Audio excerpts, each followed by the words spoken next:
माननीय गृह मंत्री जी,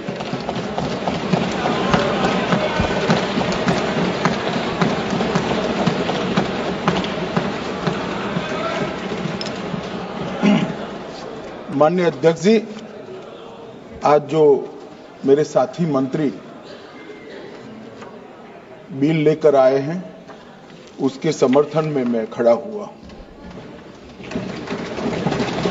माननीय अध्यक्ष जी, मैं सुबह से जो चर्चा चल रही है 12 बजे से, ओके एक मिनट चेक कराता हूँ। हाँ एक सेकंड चेक कराता हूँ। एक सेकंड में करा रहे हैं, चेक करा रहे हैं। माननीय अध्यक्ष जी, 2 मिनट लगता है कभी। सुबह से जो चर्चा चल रही है उसको मैंने बारीकी से सुना है। मुझे लगता है या तो निर्दोष भाव से या तो राजनीतिक कारणों से ढेर सारी भ्रांतियां कई सदस्यों के मन में भी है और कई सारी भ्रांतियां सदन के माध्यम से, आपके माध्यम से पूरे देश भर में फैलाने का प्रयास भी हो रहा है।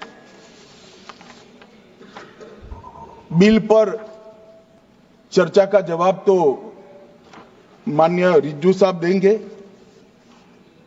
मैं कुछ बातें यहां रखी है, इसको मेरी समझ के हिसाब से क्लैरिफाई करने का जरूर प्रयास करूंगा। माननीय, ये वक्त एक अरबी शब्द है। वक्त का इतिहास मान्यवर कुछ हदीसों से जुड़ा हुआ मिलता है और आजकल जिस अर्थ में वक्त शब्द का प्रयोग किया जाता है, इसका मतलब है अल्लाह के नाम पर संपत्ति का दान, पवित्र धार्मिक उद्देश्यों के लिए संपत्ति का दान। मान्यवर, वक्त का समकालीन अर्थ, अभी जो अर्थ हम समझ रहे हैं, वो इस्लाम के दूसरे खलीफा श्री उमर के समय में अस्तित्व में आया। एक प्रकार से इसकी आज की भाषा में व्याख्या करें तो वक्फ एक प्रकार का चैरिटेबल एंडोनमेंट है और जहां एक व्यक्ति संपत्ति, भूमि या मूल्यवान संपत्ति धार्मिक या सामाजिक भलाई के लिए दान करता है बिना उसको वापस लेने के उद्देश्य से, वहां वक्फ की रचना करती। इसमें दान देता है, वो शब्द का बड़ा महत्व है। दान उस चीज का ही कर्ज किया जा सकता है जो हमारा है। सरकारी संपत्ति का दान मैं नहीं कर सकता। मान्यवर किसी और की संपत्ति का दान मैं नहीं कर सकता। दान उसी चीज का किया जाता है जो हमारा है। मान्यवर, इसी विषय पर ये सारा जो बहस चल रहा है। भारत का जहां तक सवाल है, दिल्ली में सल्तनत काल के प्रारंभ में मुइज़्ज़ुद्दीन घोरी के समय पर पहली बार वक्फ अस्तित्व में आया। अंग्रेजों के जमाने में 1863 के धार्मिक दान अधिनियम से चलता था। बाद में चैरिटेबल प्रॉपर्टीज एक्ट 1890 से चला। उसके बाद 1913 में मुसलमान वक्फ वैलिडेटिंग एक्ट अस्तित्व में आया। तब तक ये सारी प्रक्रियाएं चैरिटेबल एक्ट के तहत चलती थी। मान्यवर, आजादी के बाद वही एक्ट को 1954 में वक्फ के केंद्रीकरण के लिए बदला गया। 95 में वक्फ न्याय अधिकरण और वक्फ बोर्डों की स्थापना की। अब ध्यान से सुनिएगा मान्यवर, वक्फ परिषद और वक्फ बोर्ड ये 1995 से आए। ये पूरा झगड़ा जो चल रहा है, आपने नॉन हिंदू को रख दिया और नॉन मुस्लिम को रख दिया, गैर मुस्लिम को रखा। वो झगड़ा वक्फ में दखल करने का है। पहले तो वक्फ में कोई गैर इस्लामिक सदस्य आएगा ही नहीं, ये स्पष्टता समझ लीजिए। ना मुतवल्ली गैर इस्लामिक होगा, ना वाकिफ गैर इस्लामिक होगा। मान्यवर, वहां कोई प्रोविजन नहीं है। जो धार्मिक संस्थाओं का संचालन करते हैं उसमें कोई गैर मुस्लिम व्यक्ति रखने का प्रावधान किया भी नहीं है, हम करना भी नहीं चाहते हैं मान्यवर। इसलिए जो बड़े बड़े भाषण करते हैं कि समानता का अधिकार चला गया, दो धर्मों के बीच में समानता नहीं रही, मुसलमानों के धार्मिक अधिकारों के बीच में दखल खड़ी हो जाएगी, कुछ नहीं होने वाला मान्यवर। इस दृष्टि से देखें तो 1995 तक वक्फ की काउंसिल और वक्फ बोर्ड था ही नहीं, वो तो 95 से आया। और मान्यवर, ये जो भ्रम खड़ा किया जाता है कि ये एक मुस्लिम भाइयों के धार्मिक क्रियाकलापों के अंदर, उनके दान की हुई संपत्ति के अंदर दखल करने का है, ये बहुत बड़ी भ्रांति फैलाकर माइनॉरिटी को डराकर अपनी वोट बैंक खड़ी करने के लिए किया जा रहा है मान्यवर। कहां पर गैर मुस्लिम सदस्य रखे जाएंगे? परिषद में और वक्फ बोर्ड में। उसका काम क्या है? उनका काम धार्मिक क्रियाकलापों को कुछ चलाने का नहीं है। वो शुद्ध रूप से वक्फ का जो कानून, दान के लिए किसी ने दी हुई संपत्ति, उसका एडमिनिस्ट्रेशन अच्छे से चल रहा है नहीं चल रहा है, कानून के हिसाब से चल रहा है नहीं चल रहा है, या तो दान जिस चीज के लिए दिया गया, इस्लाम धर्म के लिए दिया गया, गरीबों के भोजन के लिए दिया गया, गरीबों के उद्धार के लिए, वो उद्देश्य के लिए इसका उपयोग हो रहा है नहीं हो रहा है, इसका नियमन करने का काम है मान्यवर। अब मैं इसको मान्यवर बाकी सारे धर्मों के साथ कंपैरिजन करते हैं और कहते हैं दखल किया है। मैं उसको स्पष्ट करना चाहता हूं। मान्यवर, वक्फ जो है वो हमारे यहां ट्रस्ट एक्ट है, इसमें ट्रस्ट है। तो ट्रस्ट के अंदर जो ट्रस्ट को बनाते हैं वो ट्रस्टी होते हैं और एक मैनेजिंग ट्रस्टी होते हैं। वक्फ में वाकिफ होता है, वक्फ होता है और मुतवल्ली होता है। ये सारे इस्लाम के अनुयायी हैं। अरे भाई, आप कह रहे हो, हम तो कह रहे हैं क्योंकि इसका वक्फ शब्द ही इस्लाम से आया है, इसलिए हम कह रहे हैं कि वक्फ वो ही कर सकता है जो इस्लाम का अनुयायी हो। अब आप उसका विरोध कर रहे हो, तो आप तो वक्फ में भी नॉन इस्लामिक आदमी चाहते हो। मान्यवर, क्या कह रहे हैं?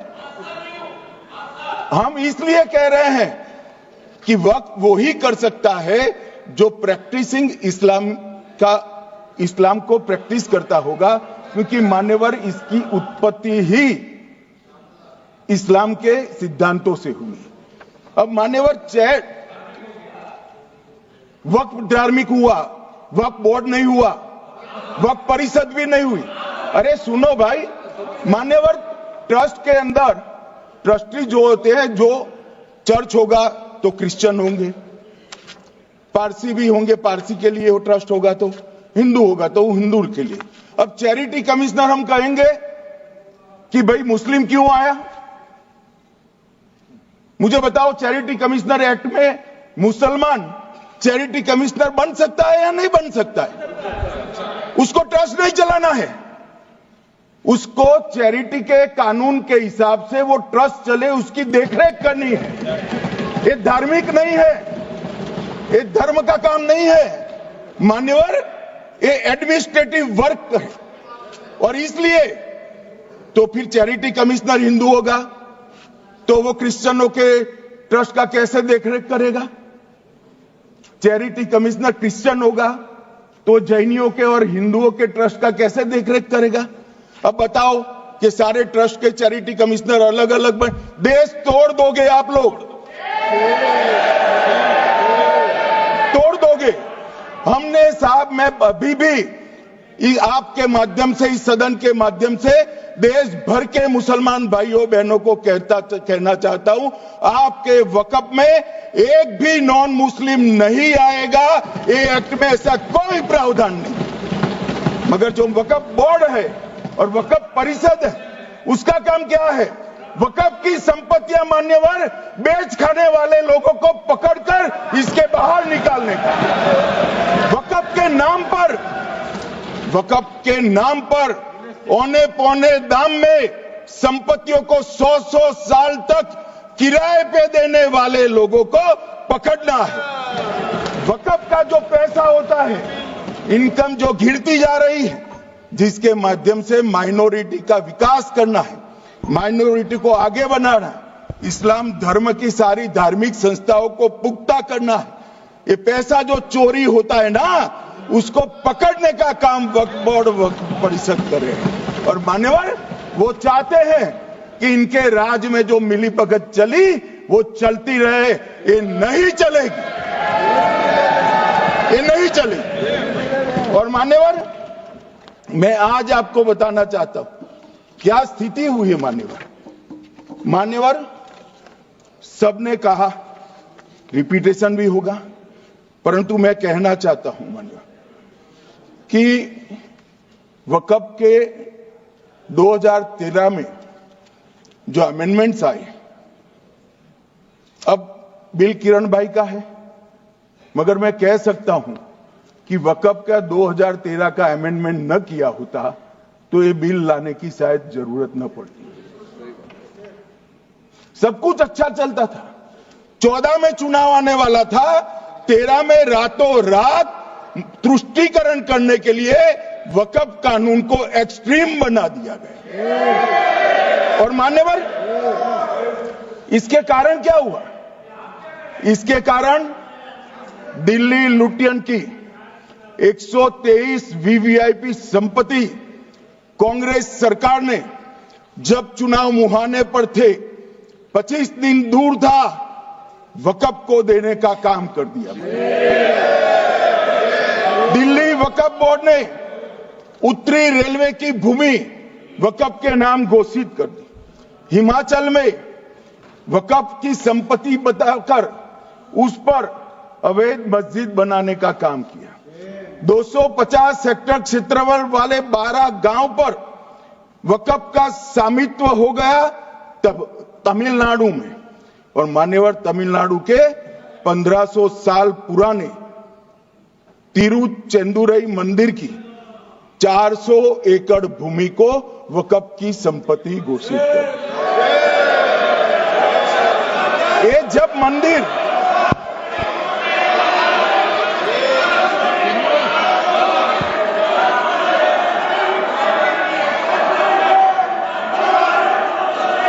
आपको मौका मिले जब अपनी बात कह देना, प्लीज बैठिए। मान्यवर, कर्नाटक की, आपको मौका मिले जब अपनी बात कह देना। आप भी बहुत मिसलीड करते हैं, बैठिए। गृह मंत्री जी। मान्यवर, कर्नाटक की मणिपट्टी समिति का रिपोर्ट में पढ़ रहा हूं, इसमें मेरा कुछ नहीं है, खड़े मत हो जाना। ये मणिपट्टी समिति का रिपोर्ट है। 29,000 एकड़ भूमि वक्फ की बिजनेस के उपयोग के लिए किराए पर दे दी। मान्यवर, 2001 से 12 के बीच 2 लाख करोड़ की वक्फ की संपत्ति निजी संस्थानों को हस्तांतरित कर दी 100 साल की लीज पर। मान्यवर, बेंगलुरु में उच्च न्यायालय में बीच में पढ़ना पड़ा, 602 एकड़ भूमि को जब्त करने से रोकना पड़ा। विजयपुर कर्नाटक के होनवाड़ गांव की 1500 एकड़ भूमि पर दावा कर उसको विवाद में डाला और 500 करोड़ की संपत्ति जिस भूमि का मूल्य है वहां 5 स्टार होटल को महीने 12,000 रुपए के किराए से दे दिया। अब मान्यवर ये कहते हैं कि इसका हिसाब किताब न करो, इसकी देखरेख न करो। भाई ये पैसा जो है देश के गरीब मुसलमान का है, ये गन्ना सोटों की चोरी के लिए नहीं, ये इसको रोकने के लिए। और इनके जो ठेकेदार बैठे हैं मान्यवर, ये यहां गरज गरज कर बोलते हैं, कुछ तो समझे बगैर बोलते हैं, कुछ समझ कर बोलते हैं। उनको लगता है कि इससे हम जीत जाएंगे। मान्यवर, कर्नाटक में दत्तापीठ के मंदिर पर क्लेम किया, तालीपरंबा 75 साल पुराने एक दावे के आधार पर 600 एकड़ जमीन का दावा किया और ईसाई समुदाय की भी ढेर सारी जमीनों पर कब्जा कर लिया गया। मान्यवर, आज देश के कई गणमान्य चर्च और चर्च के समूह वक्फ बिल का समर्थन कर रहे हैं। उनको लगता है कि इसका विरोध कर हम मुस्लिम भाइयों की सिंपैथी जीतकर अपनी वोट बैंक पक्का करेंगे। उसमें कोई फायदा नहीं होगा अखिलेश, इसलिए कि 4 साल में मुस्लिम भाइयों को मालूम पड़ जाएगा कि कानून तो उनके फायदे में है। और इसके साथ ये दक्षिण के सारे जो सांसद बोल रहे हैं, अपनी अपनी कॉन्स्टिट्यूएंसी में सारे चर्च को मान्यवर नाराज कर रहे हैं, उनको पता नहीं, सारे चर्च को नाराज कर रहे हैं। सारे चर्च ने रिजोल्व किया है कि हम खिलाफ इसका हम समर्थन करते हैं। मान्यवर, तेलंगाना में 66,000 करोड़ की 1700 एकड़ जमीन पर दावा कर दिया। असम में मोरीगांव जिले की 134 एकड़ भूमि पर दावा हुआ। बिहार का मैं लालू जी के कोर्ट के साथ बाद में बताता हूं।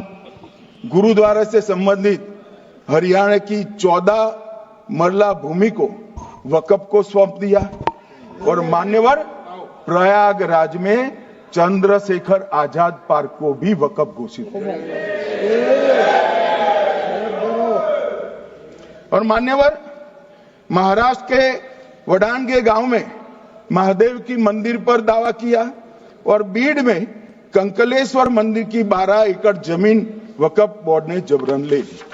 मान्यवर, ये सब जब जो चल रहा है, इसमें आज भी मैं स्पष्ट करना चाहता हूं, वक्फ जो कि मुस्लिम भाइयों की धार्मिक क्रियाकलाप और उनके बनाए हुए दान से ट्रस्ट है, उसमें सरकार कोई दखल करना नहीं चाहती है। मुतवल्ली भी उनका होगा, वाकिफ भी उनका होगा, वक्फ भी उनका होगा।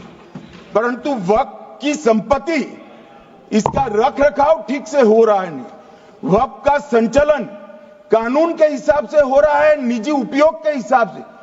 सैकड़ों साल पहले किसी बादशाह ने दान किया, हमारी भाषा में कहो तो धर्मादा किया। अब इसकी संपत्ति को आप 12,000 रुपये में 5 सितारा होटल बनाने के लिए दे देते हो, ये उचित है क्या भाई? वो पैसा गरीब मुसलमान के कल्याण के लिए करिए, तलाकशुदा महिलाओं के कल्याण के लिए करिए, जो अनाथ बच्चे हैं उसके कल्याण के लिए करिए।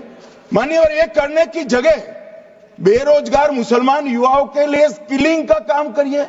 लाखों करोड़ों रुपए की भूमि मान्यवर और इनकम 126 करोड़ रुपया। रेलवे की जितनी जमीन है, जिसमें हजारों करोड़ लाखों करोड़ का रेलवे का कारोबार चलता है, इतनी भूमि वक्फ के पास है और इनकम 126 करोड़ रुपए। मान्यवर कहते हैं कि इनकम का क्या उद्देश्य है?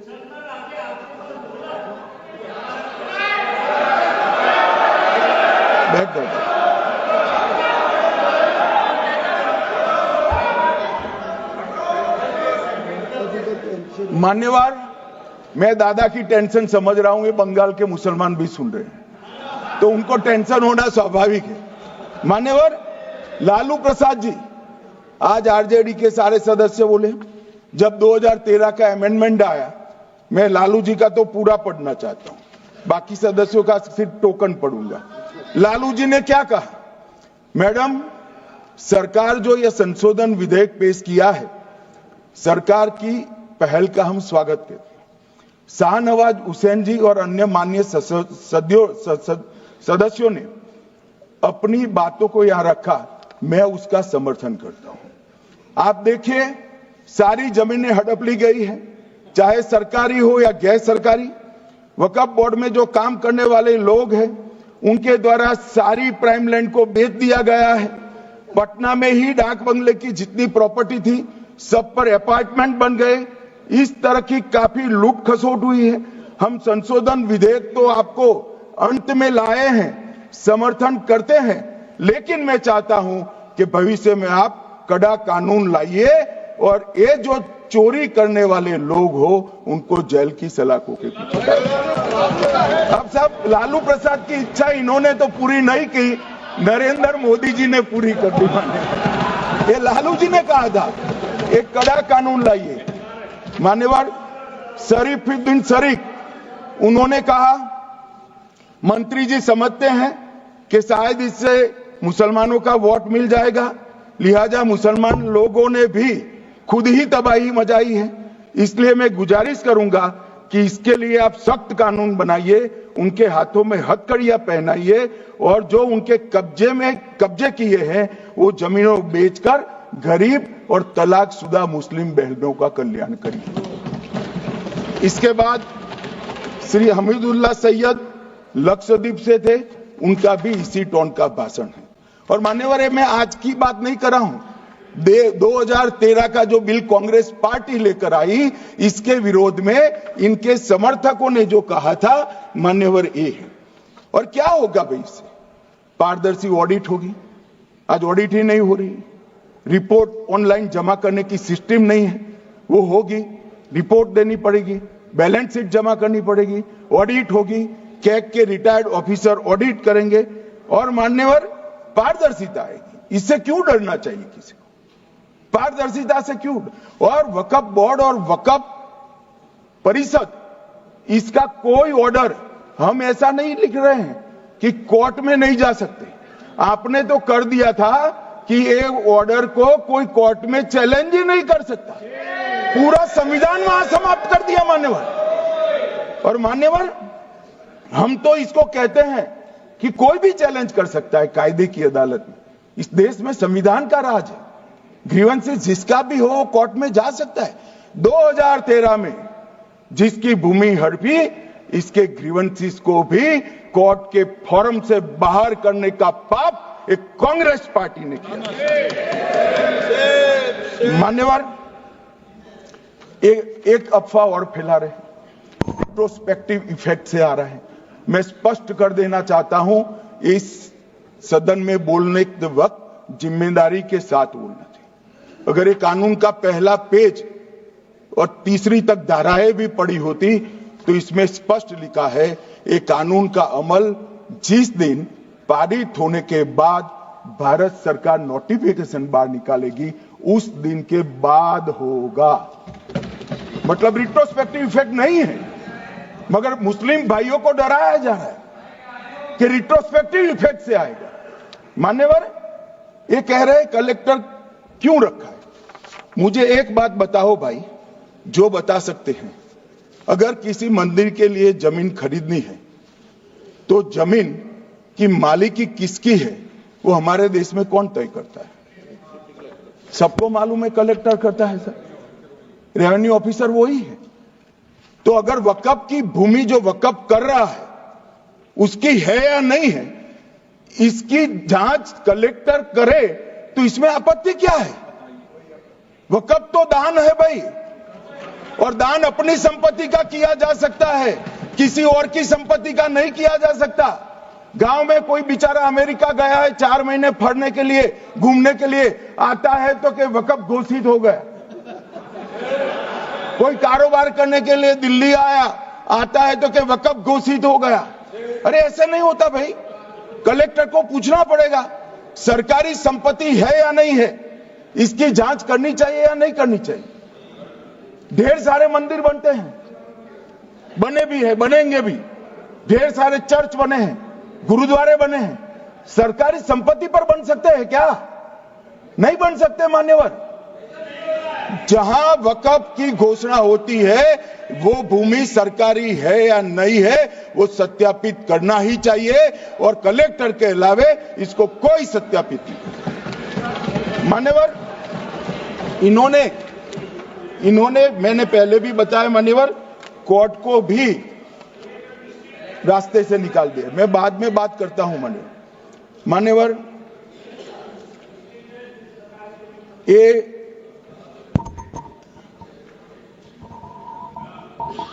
मान्यवर एक उपयोग के आधार पर वक्त की समाप्ति। मान्यवर ये कह रहे हैं कि सैकड़ों सालों से वहां प्रैक्टिस है। अब वो तो वक्फ रजिस्टर हो गया, आपने घोषित कर दिया, वक्फ में रजिस्टर भी हो गया, अब इसका सवाल नहीं है। मगर सैकड़ों साल की प्रैक्टिस, मुगलों के समय की प्रैक्टिस आज घोषित की जा सकती है क्या?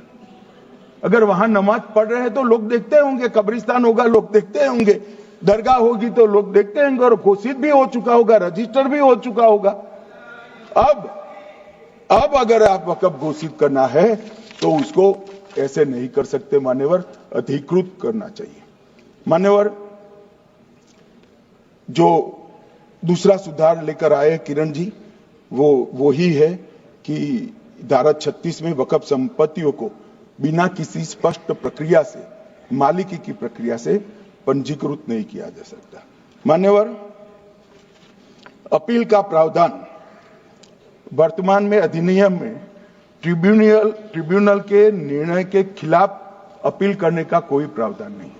ये दृष्टिभ्रम खड़ा कर रहे थे गोगाई जी कि हाईकोर्ट में जा सकते।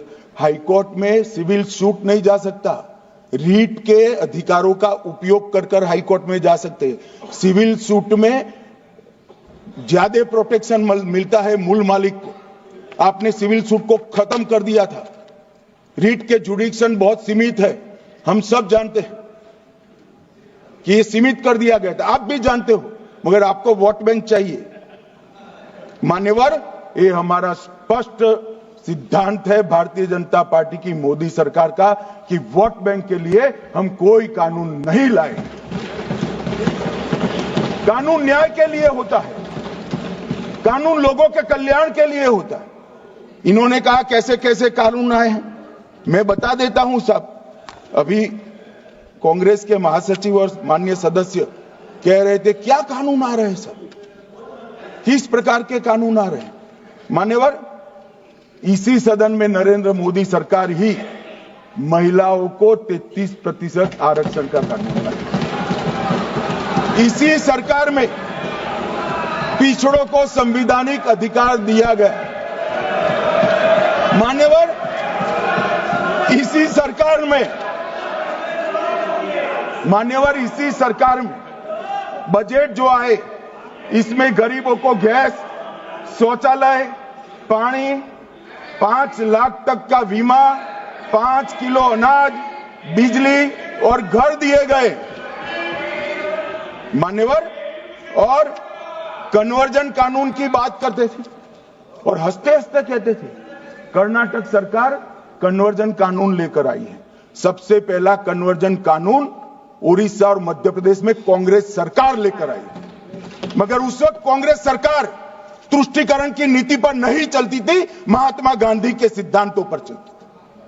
मध्य प्रदेश और उड़ीसा में सबसे पहला कन्वर्जन के खिलाफ कानून कोई लाया तो कांग्रेस पार्टी लाई, और मुझे गर्व है मेरी पार्टी की सरकारें कन्वर्जन पर कानून लाती।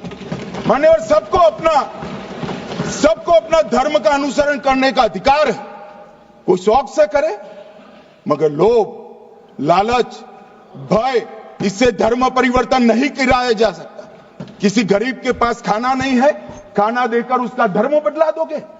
कोई थोड़ा कम पढ़ा लिखा व्यक्ति है, उसका धर्म बदला दोगे? ऐसे नहीं होगा मान्यवर। और आपने भी किए हैं कानून, आप नए नए आए हो, आपको मालूम नहीं है मान्यवर, इनको मालूम नहीं, अभी अभी आए हैं 5 साल से। ये कांग्रेस पार्टी ने कानून किए थे मान्यवर। अपील का प्रावधान भी हमने आगे बढ़ाया, और गैर मुसलमानों के द्वारा दान की गई संपत्तियों पर, गैर मुसलमानों की दान की संपत्तियों पर वक्फ अधिनियम को हमने लगने से मना कर दिया। मानो उनके लिए चैरिटी कमिश्नर का कायदा है। ये प्रैक्टिसिंग इस्लाम, जो इस्लाम की प्रैक्टिस करते हैं, इसीलिए मान्यवर हमने ओवरराइडिंग इफेक्ट को भी समाप्त कर दिया। मान्यवर, ट्रस्ट का नियमन करने का जो कानून होता है, जैसे चैरिटी कमिश्नर के कानून में कोई ओवरराइडिंग इफेक्ट नहीं है। जहां क्लासेस आते हैं वहां ओवरराइडिंग इफेक्ट होती है। यहां ओवरराइडिंग इफेक्ट इसलिए देगी कि आप जिसकी संपत्ति हड़पी जाएगी उसको कोर्ट से जाने से रोकना चाहते थे, इसलिए ओवरराइडिंग इफेक्ट जो हमने मान्यवर निकाल दिया है। मान्यवर, एक ऐसी चर्चा लेकर आए कि चर्चा नहीं, मैं आपको बताना चाहता हूं 2013 में जो अमेंडमेंट बिल आया, जिसके कारण ये बिल लाना पड़ा, वो बिल में कुल मिलाकर 5.4 घंटे चर्चा हुई थी, 5.5 घंटे दोनों सदन मिलाकर, और इस बिल में दोनों सदन मिलाकर 16 घंटे चर्चा हो रही है। मान्यवर, 16 घंटे। इसके अलावे हमने डिमांड किया समिति बनाओ, समिति भी बनाई, 38 मीटिंगें हुई, 113 घंटे चर्चा हुई, 284 हितधारक बनाए गए, वक्फ बोर्डों की संख्या जो उपस्थित वक्फ बोर्ड भी हुए राज्यों के 25 हुए, राज्य सरकार के प्रतिनिधि 15 राज्य सरकारों के आए, सांसद 8 हुए, विधायक विधान परिषद 7 हुए, और अध्ययन दौरे 3 किए गए, और अल्पसंख्यक आयोगों को भी 5 बुलाया गया। ये सबसे 92.68 लाख करीब 1 करोड़ सुझाव देश भर से ऑनलाइन आए। इसकी मीमांसा कर ये कानून बना है। आप ऐसे इसको खारिज नहीं कर सकते हो पूरी प्रक्रिया को। आप जो कर रहे हैं 5.5 घंटे की प्रक्रिया, ये बहुत लोकतांत्रिक प्रक्रिया है, और हम 16 घंटे चर्चा करते हैं कि चर्चा आपके अनुरूप चर्चा नहीं हो सकती। ये सदन में हर सदस्य बोलने के लिए स्वतंत्र है, कोई परिवार की यहां चलती नहीं है। ये तो जनता के नुमाइंदे हैं, किसी की कृपा से नहीं आए हैं।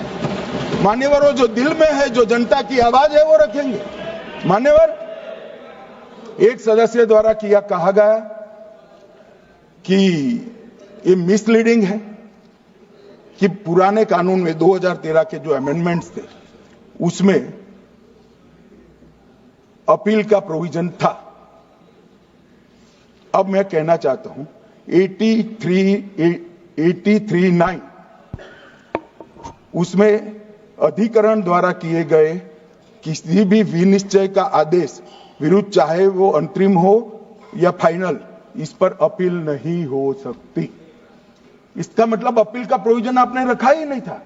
सिविल न्यायालय, राजस्व कोर्ट और अन्य प्राधिकरण उसके अधिकार क्षेत्र पर भी प्रतिबंध लगा दिएगा, और सरकारी अधिसूचना जो बाद में वक्फ बोर्ड और वक्फ परिषद के एडवाइस से होगी, इसको भी कोई चुनौती नहीं दे सकता।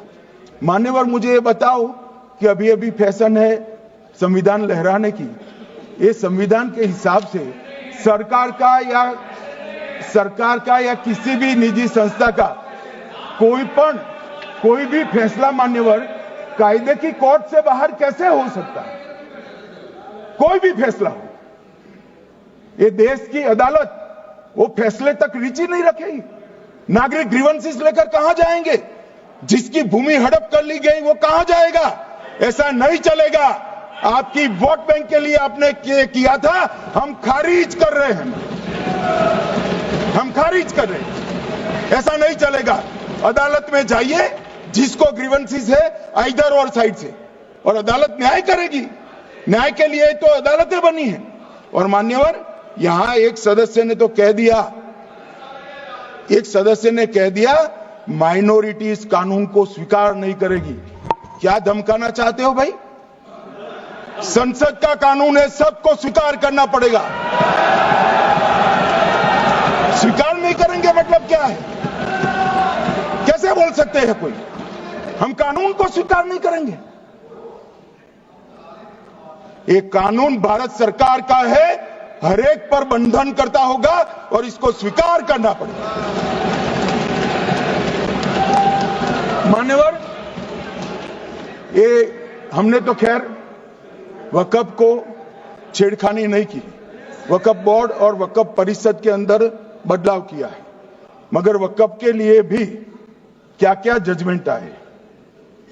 सैयद फजल पुकोया थंगल बनाम भारत संघ 10/11/28 को केरल उच्च न्यायालय ने उन्होंने कहा वक्फ बोर्ड एक स्टैट्यूटरी बॉडी है, यह मुस्लिम समुदाय का प्रतिनिधि निकाय नहीं है। इसका फंक्शनिंग मान्यवर एडमिनिस्ट्रेटिव है। धार्मिक क्रियाकलापों को तो वक्फ ने करना है, चाहे कब्रिस्तान हो, चाहे दरगाह हो, चाहे मस्जिद हो, चाहे चैरिटी का काम, वो वक्फ बोर्ड को नहीं करना है भाई। ये केरल हाईकोर्ट ने किया, इलाहाबाद हाईकोर्ट ने भी, उसने तो मुतवल्ली तक भी कहा है, मगर हम मुतवल्ली तो जो धर्म का है वही रखेंगे।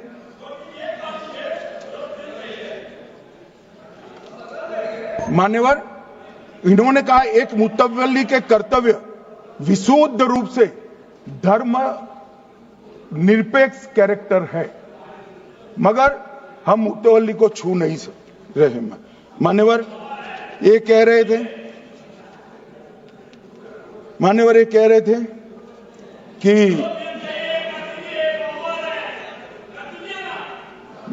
मान्यवर ये कह रहे थे कि कोई गड़बड़ियां नहीं हुई। मान्यवर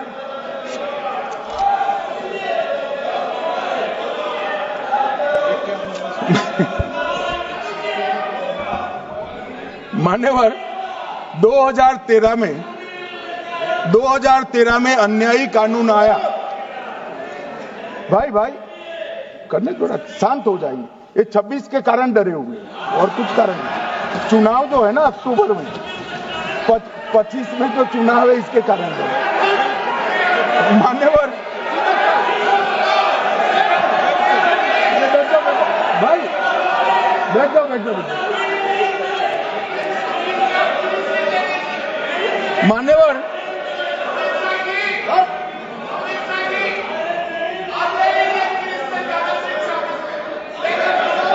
बैठ जाओ। बंगाल में आकर कहूंगा ये राजनीतिक हिसाब किताब का अखाड़ा नहीं है, छाती पर ठोक कर कहूंगा ज्यादा सिखाएंगे।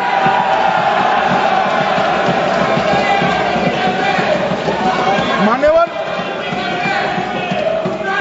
2013 के, अरे बैठ जाओ वकील साहब बैठ जाइए। मान्यवर 2013 में वो भी रिपीट होने वाले हैं।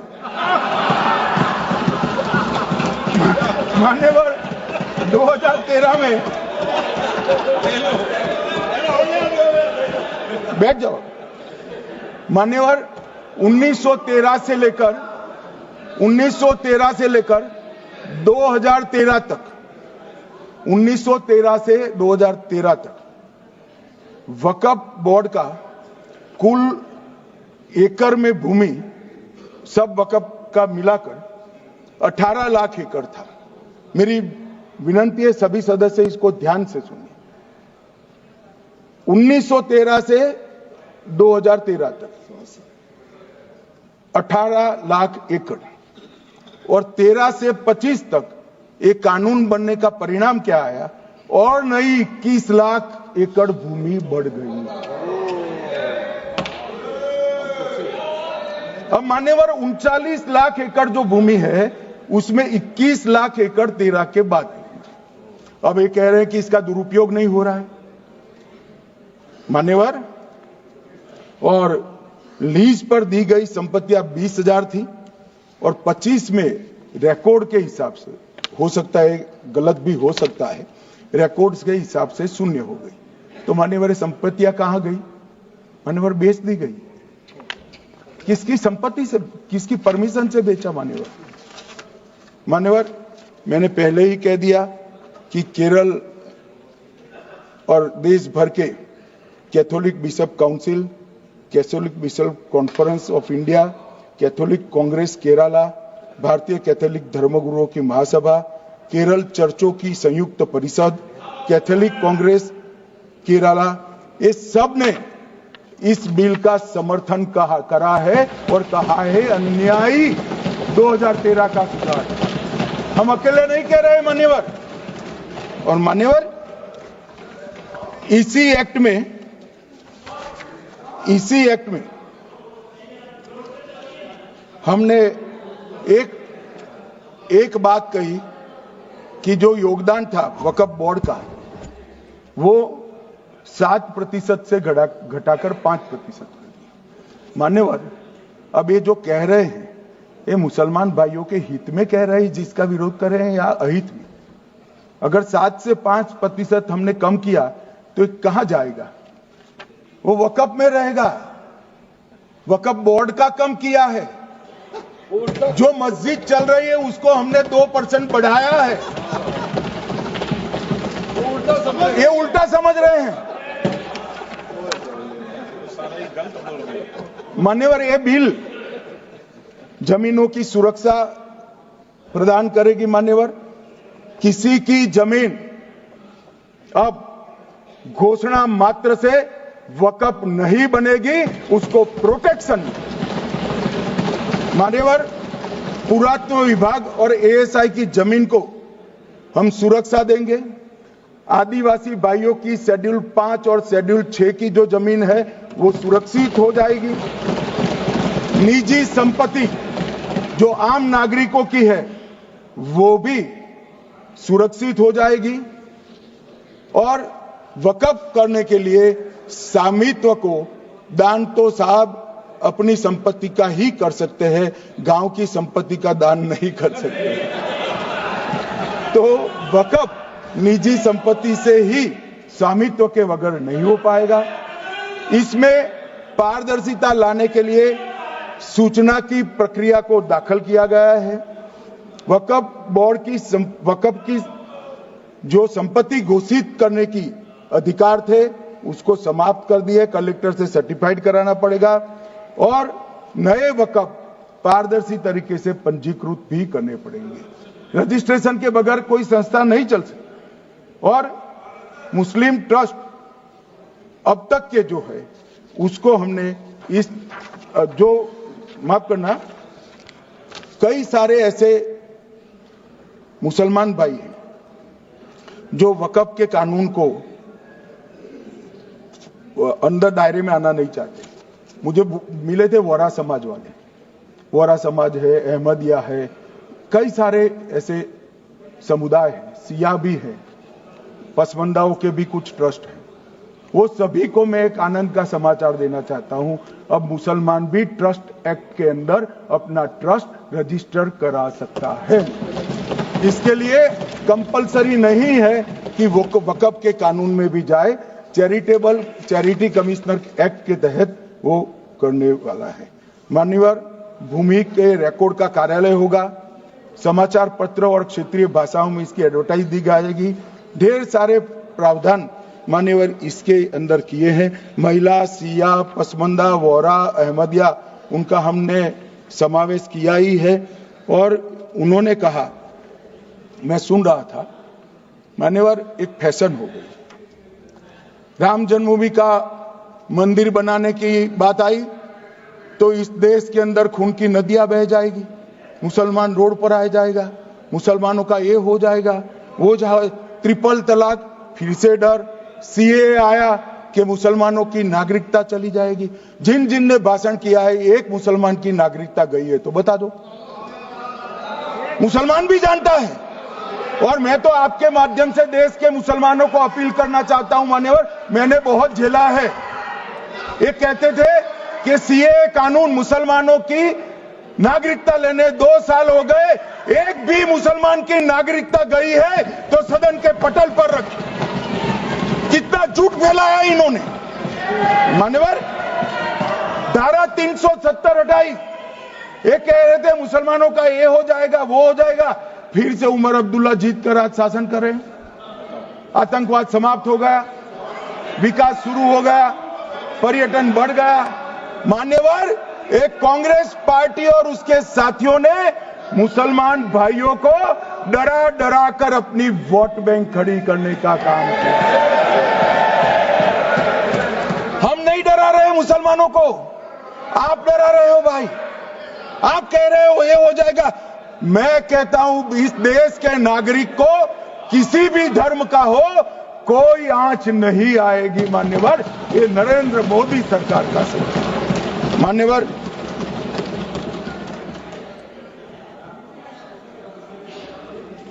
इनको मान्यवर ना पिछड़ों की चिंता है ना मुसलमानों की। ये सालों से जातिवाद और तुष्टीकरण इसके आधार पर काम करते हुए आए हैं और जातिवाद और तुष्टीकरण की राजनीति कर अपने परिवार की पॉलिटिक्स को आगे बढ़ाए हैं। मगर 2014 से मान्यवर जातिवाद, तुष्टीकरण और परिवारवाद को एक साथ नरेंद्र मोदी ने समाप्त कर विकास की राजनीति इस देश में प्रस्तावित की।